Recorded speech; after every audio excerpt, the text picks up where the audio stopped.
More than 40 buildings were damaged in the explosion. One collapsed. It felt like I only took 3 steps, and then the music stopped. And as I'm walking back toward Topping now, I just see orange, and then I hear a loud boom. Following the blast, agents seen carrying out bags of evidence from a home associated with Warner.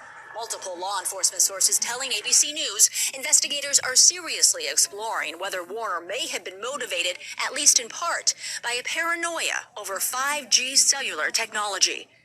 Court records show the suburban Nashville home now being searched was owned by Warner, but the deed was recently transferred to a woman in California. Investigators are now looking into any possible connection. Andrea Fujii, Channel 7, Eyewitness News. David and Shirlene, back to you.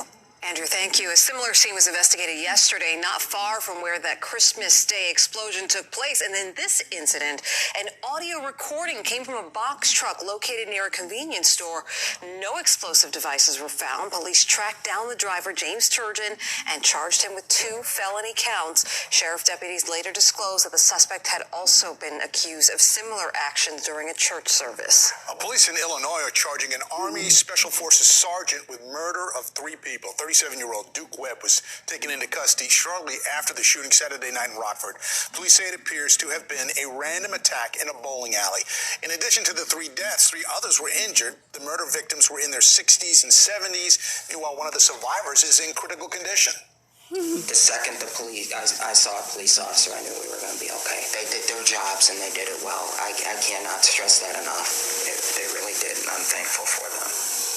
They saved our life. Webb was based in Florida but was on leave when the shooting occurred and has no known connection to the victims. Police have not determined a motive for the shooting at this time. Coming up, help is on the way for millions of Americans who are struggling to pay bills during the pandemic. But exactly when will they see the money from that stimulus relief bill just signed by President Trump? The latest guidance from the Treasury Secretary. Plus a Be Kind story to warm your heart. How a bartender used the 12 Days of Christmas song to spread cheer among struggling restaurant workers. And taking a live look outside, Sam Champion up next with the exclusive AccuWeather forecast. We watched our house burn in an hour. It was blood-curdling. In her own words,